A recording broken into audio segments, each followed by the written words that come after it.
Hi, everyone. Good morning and good afternoon to all of you.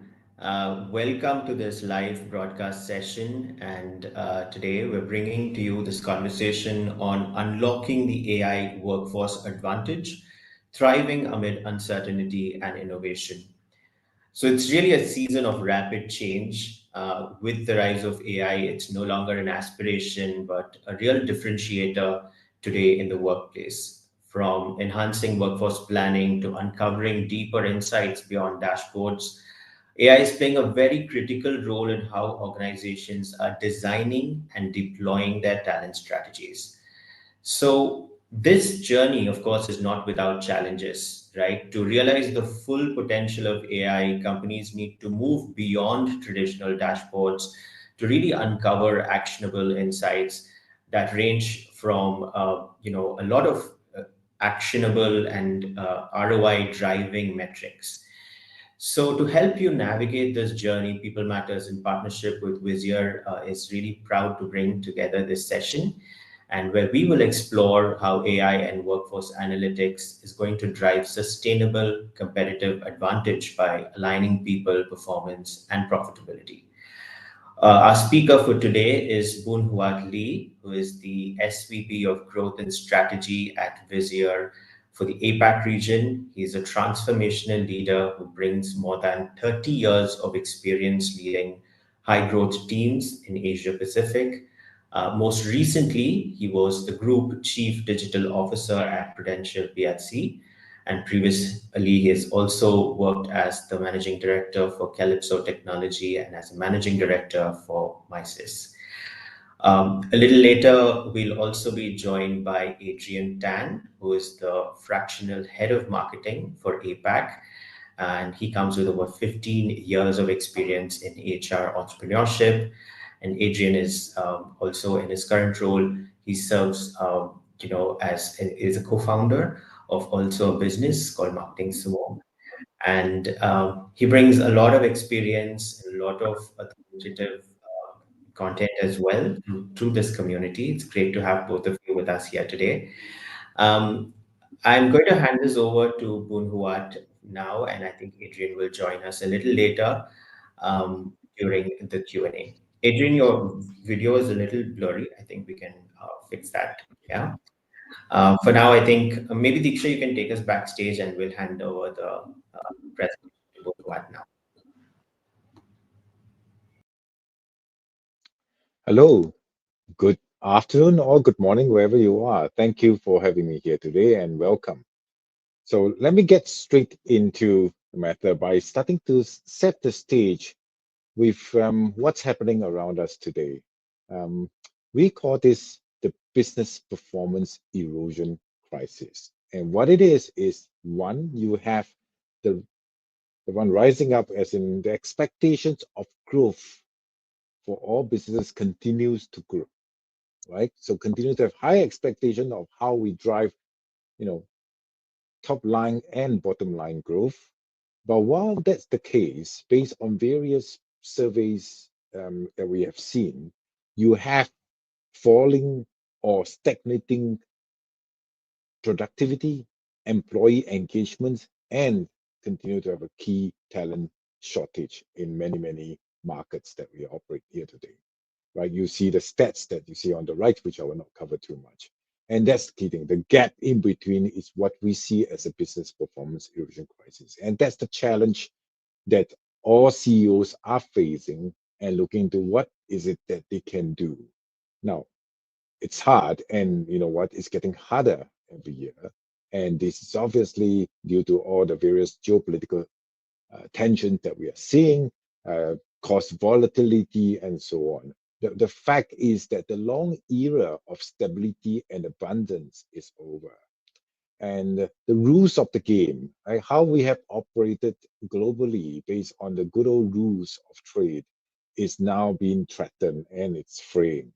So amidst all this uncertainty, you have added on what we see are the tariffs being introduced by the US government. And again, all businesses are now looking at how are we going to plan and respond to that with the frequent changes coming our way on the on a, well, I want to say monthly basis, but it has gone into sometimes a daily basis. So amidst it all, a few things that all CEOs are thinking about. That is, number one, how can I plan and respond to these changes, right? And it is all, one of the key things that everyone is thinking about is how can I leverage on what we have and respond, right? 70% of, or even 80% of the cost base of most companies, it's their people, right? So that's the people side of things. And then the other part of it is now, how can I then do more with less? How can I optimize on the cost that I have? Now, in doing more with less, really you only have two parameters to deal with, people and technology. How can I bring the best of these to deliver the best impact? Right. Now, on top of that comes the advance of AI. Not a single day goes by without news of how AI is disrupting our lives coming to us. And I'm sure many of you have already worked with AI, be it on a personal basis, on your mobile phones, planning your vacation, helping you with your presentation or whatsoever that you do. Now that is also going to come to the work environment and come in a very fast and very furious way, right? The question for all of us is, all right, when that's coming, what are we going to do about it, right? Are you going to take it as hammer or be the hammer or be the anvil, right? Now, based on the recent survey, some 2,700 executives told us that they expect a material disruption from AI to their employees, to the work that they do, and the productivity that they realize. Right? 75% of them expect Gen AI to transform their organizations in the next 3 years. Right? So this disruption begs for all CHROs and the PA teams, the people analytic teams, to lean in to do that. Now, having said that, only 36% of HR leaders are prepared for these work changes in the next 2 years, according to a Gartner survey. Right? So it is a key people challenge. Right? 72% of organizations have had this Gen AI adoption over the last couple of years. And they have lots of challenges, including one, the lack of knowledge, the lack of Gen AI skills and knowledge, the tension between IT teams who roll out these AI projects and the users. And three, the employee retaliation and lack of trust. Now, these are all key challenges that really fall within the domain of the CHRO. And the question now is, what can we do about it? How can we plan better? Right. So without doubt, AI has changed the game and will continue to change the game in a much, much faster fashion going forward, or as we call it, at the speed of AI. Right.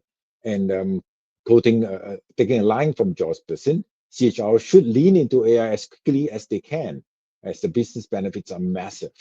Right. And I would even say that, again, back to the same thing, be the anvil or be the hammer. Right. Take advantage of it right now, leverage on it, and run a lot faster.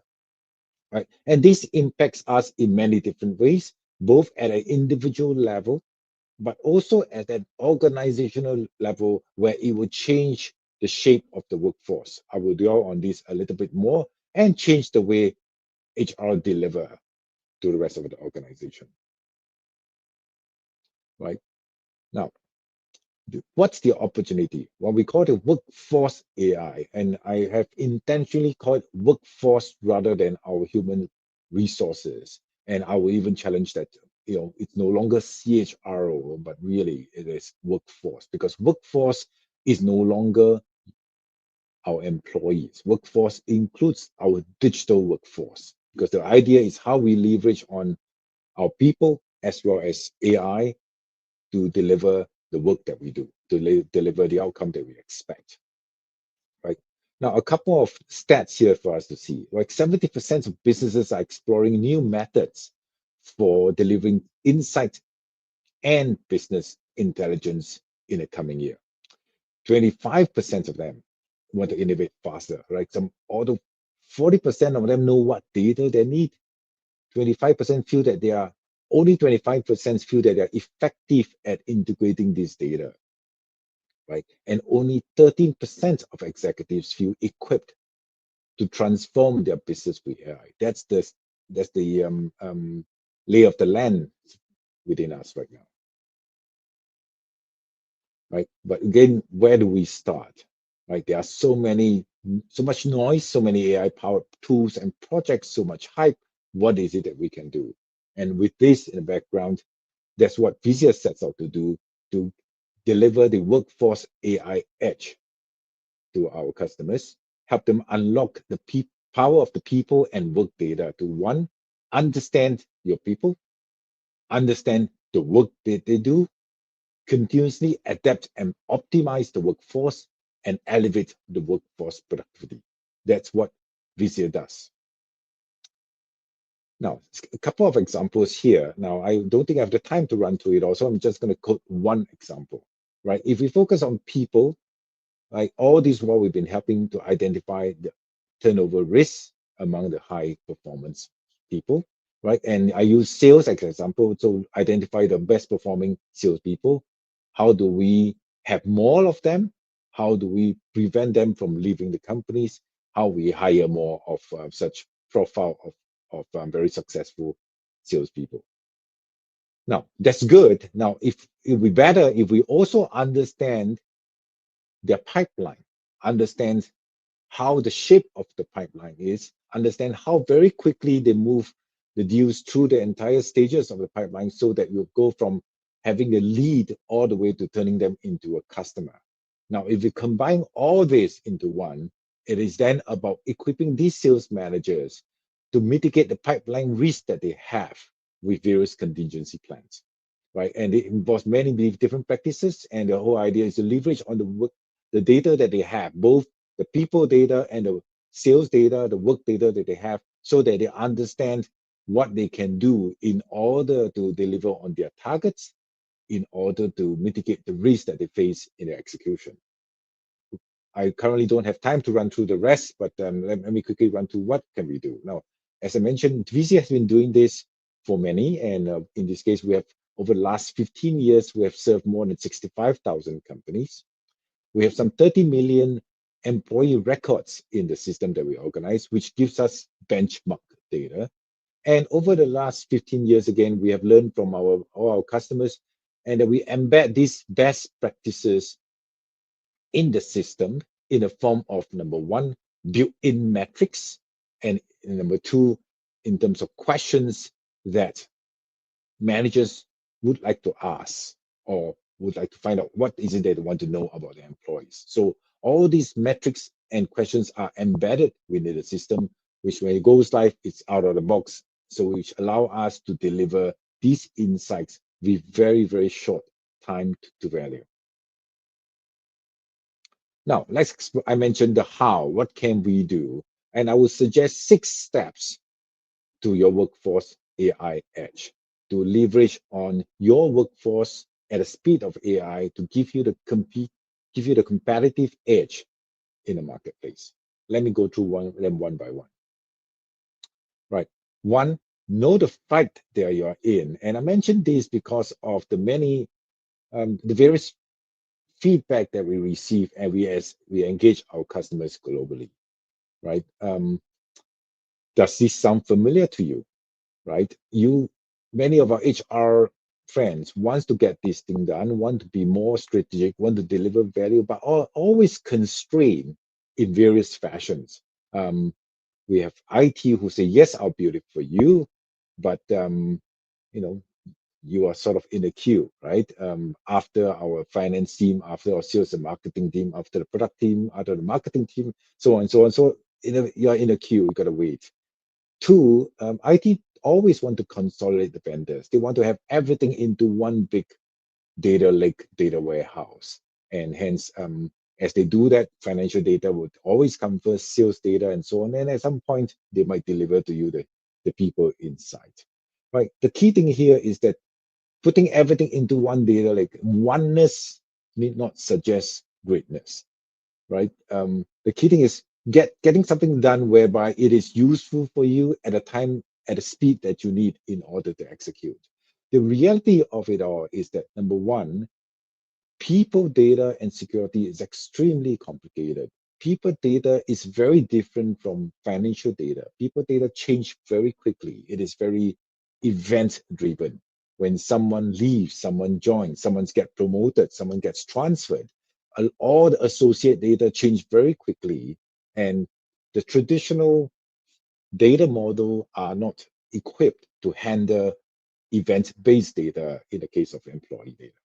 That's one issue that we have. Now, the other challenge that we hear all the time is that, oh, yes, we need to do this, but our data is messy. We have multiple data sources, multiple spreadsheets, or even multiple HRMS systems. So they are messy, and hence we need to only clean it up before we can then deliver insights to the business. Now, let me challenge that, right? The reality about people data, again, is that it changes very often and changes very quickly. And the best thing to deal with data cleanliness is to use the data. Data gets, when it gets dirty, the moment it becomes clean, because again, somebody changed jobs and whatsoever, and very often we are not that quick in updating the system to reflect the change, and hence it becomes dirty. However, if the data is being used and everyone knows that it's being used by the company, by the managers, by the executives, they use them to make the decisions, then that in itself is a big push for everyone to try to make sure that they update the transactions as quickly as they can because it is being used. Decisions are being made based on this data. So again, my point is data gets clean when it gets used, right? Um, so these are some of the key challenges, and I mentioned I have a series of the, the, the the the the path that multiple technologies has shaken many companies from the good old days of mainframe, and some of us are not even born at the time, right, to today's Gen AI. The fact is that businesses, people have gone through all this entire journey of massive changes in technology, and we have coped, we also whatever concerns or pushbacks that have come over the years, they all get resolved just because it's inevitable that we get there. And again, the faster you accept these technological disruptions and leverage on them to drive speed, to drive accuracy, to drive scalability in the business, the better you're going to be. Now, the other point that I want to make is that in the for the longest time in HR, we focus on building a good HRMS system or human capital management system or whatever terminology that we use. Those are good, those are important because those focus on driving efficiency, right? Those focus on having a good system of record, and which is important. Now, moving forward though, the key thing now is having that record, system record is good, but even more important right now, where you can really make transformational impact is being able to deliver actionable insights to the business, right? And this is not just to senior executives, not just to C-level, but this is to the entire company, to all people leaders, all business leaders, because the reality is that the people leaders make a lot more decisions than HR and arguably than the C-level, right? Every minute that ticks by, somebody's making a decision. The idea here is that we want to equip them so that with actionable insights so that they can make data-driven decisions as opposed to just good old intuition and experience. Now, other than that is to go beyond the people data, to combine people data and work data, right? When that comes together, that's where you don't just see one part of the equation, but see the full equation because we want to see the outcome of the decision we make, and we also want to tie that to the outcome that the employees deliver. Let me give you an example, right? Typical questions: who are our top performers, right? And if you go back to good old HR, what we have are performance ratings. And as we all know, performance rating is extremely subjective. Your rating of 8 may be different from the other person's rating of 8, right? I could rate the same person can be rated 8 or 5 or 10, depending on the managers. So we know that while that is there, it's and that drives a lot of merit increment, pay increment, and so on. But it doesn't really answer the key question: who are our top performers? And the top performers has to tie to the business outcome that the employees are delivering, right? If I ask business leaders, they'll be talking about whether they are making their quota, whether they are closing enough tickets, whether how efficient they are they in running their operations, and so on. That's the real performance data that we want to see. And that's what they're using that as explain. We need to see data, not just from HR, but also from the work data, which could come from your financial systems, your sales systems, your production systems, and so on. Right, let me give you one example. Welcome to our V-Board presentation. Today we'll explore our workforce management insights, focusing on talent density and performance metrics. Let's see how this works. You'll notice on the left side our workforce overview. This data is generated in real time. Looking at the talent distribution, we can see an alarming trend. Nearly 40% of our population are flagged as low performers, highlighted in red. For a deeper analysis, we'll click into the talent density section. This view provides insights into different employee categories, including managers, and identifies high performers likely to resign. Crucially, it also highlights high-performing employees reporting to low-performing managers. Imagine you're in the executive board meeting. The dashboard on the right automatically generates explanations, providing narration based on the data without manual interaction. For instance, under Manager Talent Density, we've identified Miranda Rodriguez and Honor Bowen as managers with the most significant performance declines, 40% and 10% respectively, over the past year. These insights enable immediate, data-driven action plans. Now, let's switch to our AI assistant, V. We can ask V about departmental breakdowns and view detailed information with a simple click. V retains context from our conversation, allowing for follow-up questions and deeper analysis. It can also provide summary reports and suggest next action items. This functionality is seamlessly integrated with Microsoft Teams, ensuring accessibility across our communication platforms.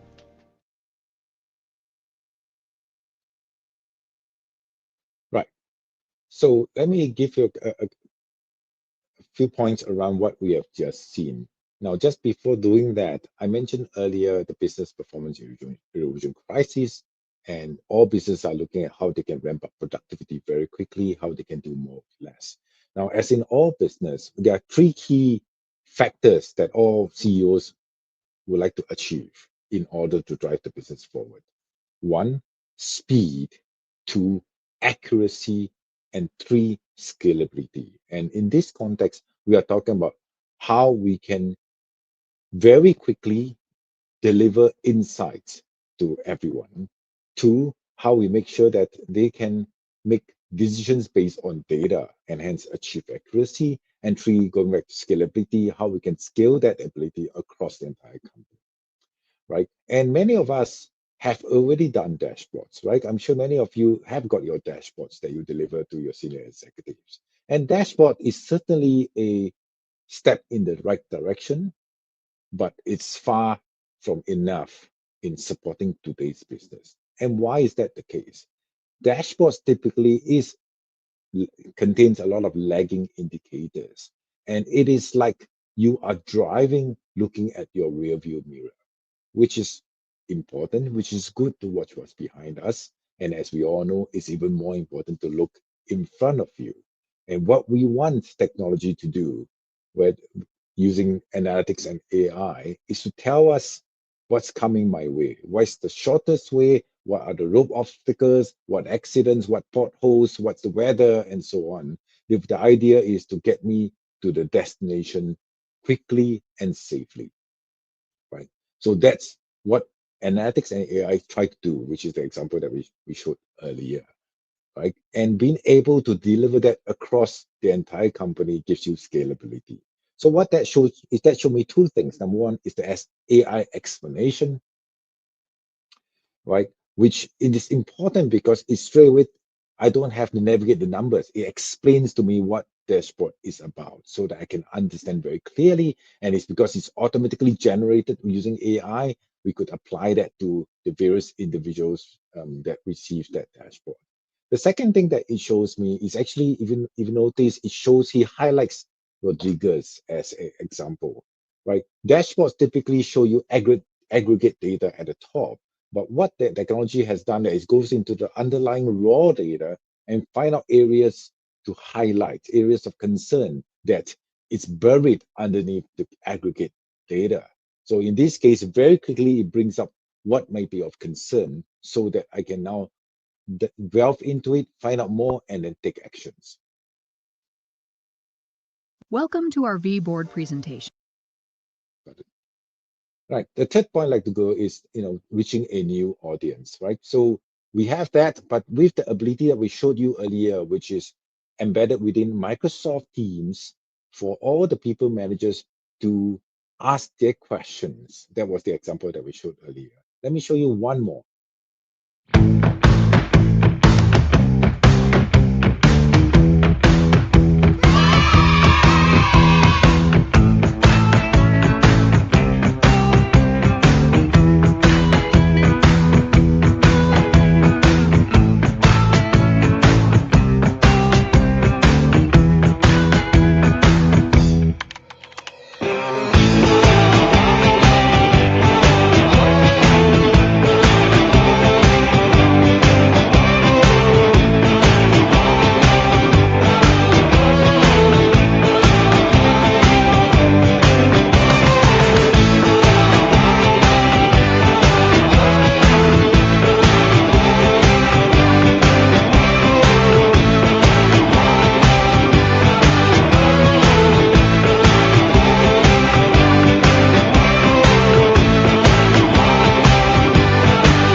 Right. What we have just seen is yet another example where we use AI. In this case, we are using V, a product from Visier, to give that ability to all the people managers. And again, I want to stress my points. People managers make a lot more talent decisions than HR. So the idea here is how can I deliver that insight to the people managers, to the business managers out there in their flow of work. So in this case, we're showing that being integrated with co-pilots and MS Teams, along with all the various Microsoft Office tools, so that in the course of their work, whether they are writing a report, they're doing a presentation, or writing a proposal, they can get all this information at their fingertips without having to consult HR or get IT to run to do some programming to give me the data. It gives me the data within seconds as I'm working on it, right? And I don't even have to understand HR terminology. I ask the layman questions using standard business language, and I get my answers. And very quickly, I can put together my report. That's the power of using AI to drive people insights. Now, I am told that I'm running out of time, and I'm going to pause here. And should we have the opportunity to run through the other 3 points that I have in my deck, we'll do that. Let me take a pause now and take questions. Okay, awesome. Boon, thank you so much for your presentation. We do have questions coming in, and I think it'll be great if we could take a pause here to address them to cater sufficient time to all these questions.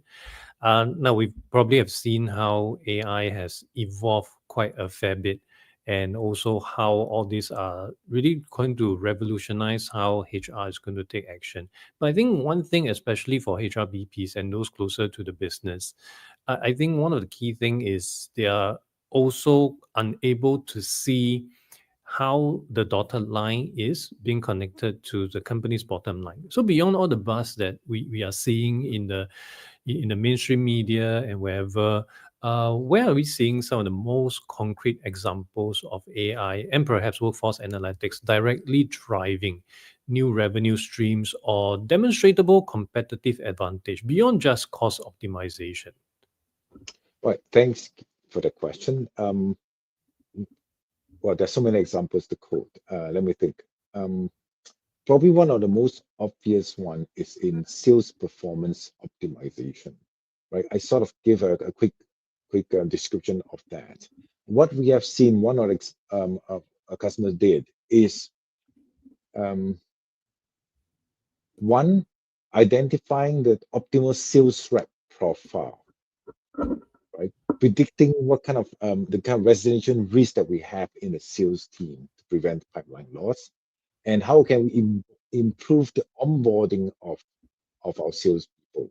So, and linking that to the sales outcome. So that's one of the obvious one. And I actually have seen this to a level of detail of collecting data from their pipeline, collecting data from their calendar in terms of what they do, right? And so that they can identify how they best use their time, where they get stored in as they execute the sales opportunity across the sales journey, and then you can identify areas of improvement, areas where the person may need coaching, and then compare that to very successful salespeople and observe what they do in terms of how they spend their time and the dialogue, the kind of proposals they develop, and so on. So leverage on the best practices and use that as a way to coach the rest of the team, right?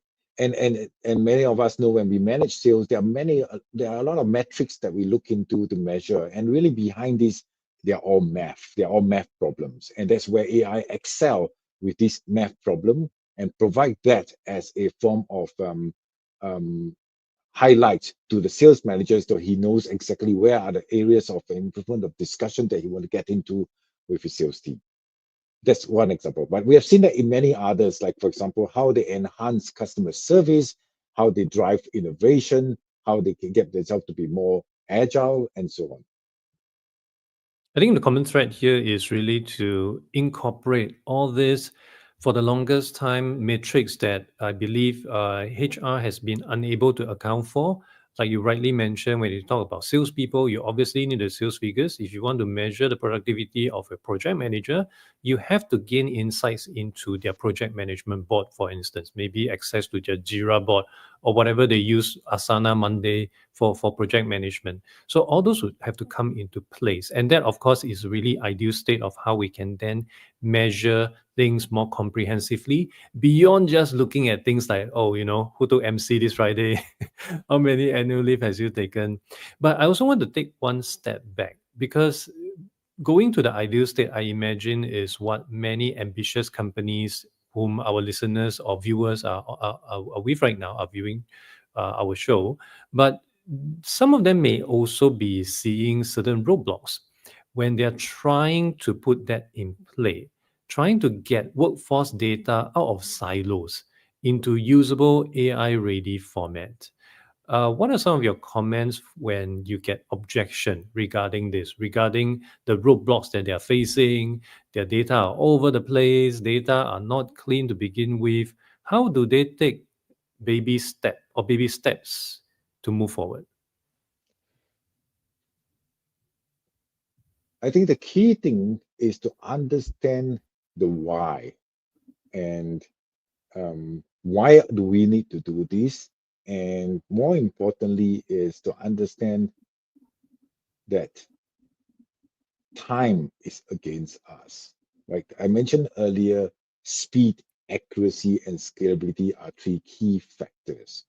So there are always obstacles, there are always challenges to cope through. The question is, how much time do I have to deal with these challenges, deal with these obstacles, right? Can I wait? Can I take my time to sort all these out? And as we all know, sometimes these can take, not in a matter of months, but even in a matter of years, right? My point is that the business performance erosion crisis, the challenges that face the market is forcing every organization to run as fast as they can. And the speed at which they can run, the speed at which they can deliver insights so that their employees can make the right decisions, the data-driven decisions will be the one who not just thrive, but even to survive.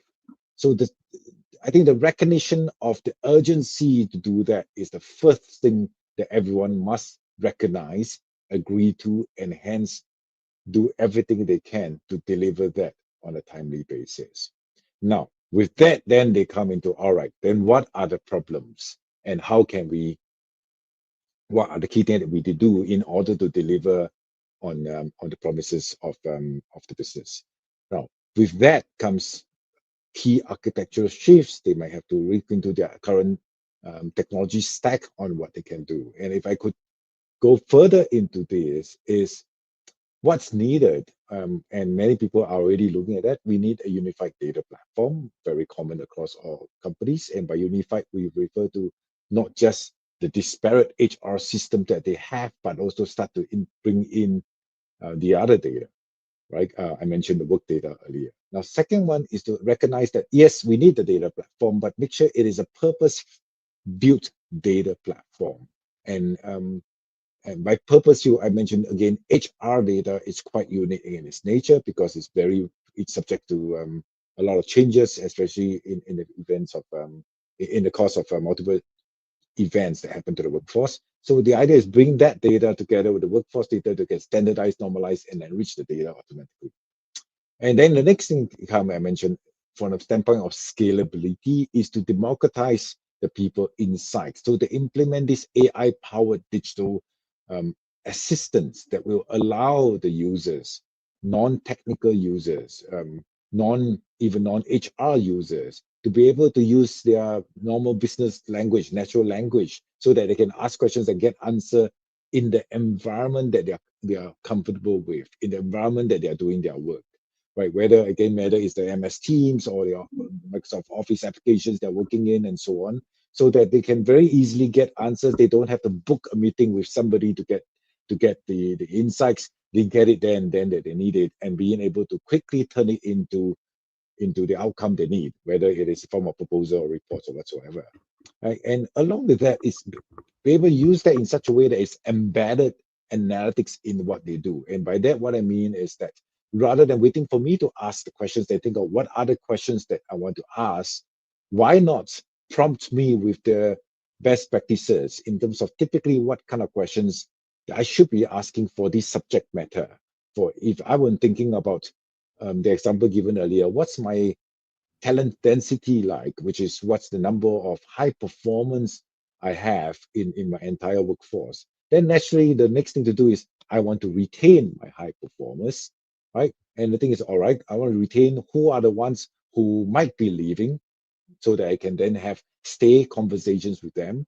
I might also want to think about, hey, wait a minute, like how many of my high performers are reporting to low performing managers so that I can again take actions and have stay conversations, right? And last but not least is focus on data quality, because we need to trust the data. If we don't have trust the data, then nothing's going to happen, right? So having very strong data governance framework, having very good security model is very, very important. I think one of the theme which many people that you may have spoken with have also expressed would be the insufficiency of the data that they have out there beyond just what is being asked in this question. Which basically is, I don't have enough data. Would it even be meaningful to begin with? Personally, I do have an answer. I think if for our audience who are in Singapore, you would have known that we've just gone through an election recently. The sample count is actually quite close to the actual result.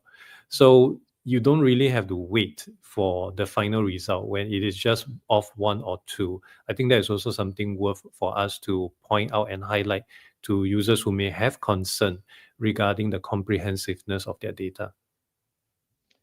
I agree, I fully agree. And the key thing when it comes to making decisions like this is it's not perfect data. It's not perfectly accurate data, because we are not doing standard reporting here. So we are doing analytics. We are trying to watch trends. We are looking at overall trends for us to make a decision of what to do. So the trends are the key, and hence we may not have enough today. And going back to what I mentioned in terms of speed of execution, not having enough data. Yes, you can continue to get more and enrich, but how long have you got to wait to get there? Can you wait? Can the business wait? Right? And I think we all have to keep asking ourselves, how can we continue to be relevant in this market, relevant to our customers, relevant to the company? And hence, the speed of execution is most important. Once you have data, use them to derive the insights that you need, use them to make the decision that you need to make. And while you continue to enrich your data, incorporate more data sources and so on, or clean the data if you need to do. The point is, can you wait?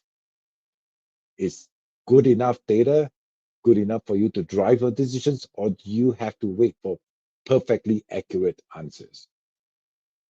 And since you mentioned about relevancy, and you also mentioned about trends, and also we are on this topic of unlocking workforce AI advantage, which also has to incorporate a huge element of support from IT department in many different companies. I would like to get your take on something which we actually have in the presentation, but unfortunately we don't have time to share, which is something quite, I would say, quite groundbreaking in the HR faculty, which is the company Moderna. They have recently decided to merge their HR and IT department. Of course, we can have a lot of ideation on what that would brings about, but I want to understand personally from you, what do you see of this radical transformation? And related to what you have spoken about, is it something that will accelerate, or would it be just something that would distract everyone from what is on the table right now? Thank you, Adrian. And let me repeat that a little bit. So what we saw in Moderna, the company that delivered the COVID vaccination, is that they have merged HR and technology functions into one, and now they have a chief of people and digital technology officer, right? Really, and he's entrusted with coordinating between human and AI resources. Now, this is a clear signal that the good old silos between people and system is no longer serve the pace or the complexity of modern work, right? I think the key thing is this: AI isn't coming to HR. AI is becoming part of HR, and the companies that understand this first and act on this to transform and to take advantage of AI will be the ones who is going to gain a true workforce advantage. I think that's really amazing. And for really our viewers and audience out there, if you're interested to learn more, there's actually a Wall Street Journal article related to this, how that would impact the greater scheme of things. I think it's really up for us to decipher, but I think there's a lot of things that we can learn from what is trending right now. And of course, what you have shared when it comes to unlocking the workforce AI edge within each and every single organization. We apologize, we don't have enough time to cover every single thing here, but if you are interested to learn more, feel free to go to visier.com, or you can check out Boon Huat on his LinkedIn, connect with him, and you can learn more. And with that, I'll pass the mic over back to Jerry. Thank you so much, Adrian. Thank you, Boon Huat. I think that was a really compelling and very useful presentation. I especially like the 6 steps to the workforce AI edge. I thought that's really useful tool that people can really think about in their transformation journey. So that's it for today. Thank you so much to our speakers from Visier today for making this session very interesting and useful. And stay tuned for more such exciting sessions. Thank you and have a great day, everybody. Thank you. Bye-bye. Bye-bye. Thank you. Bye-bye.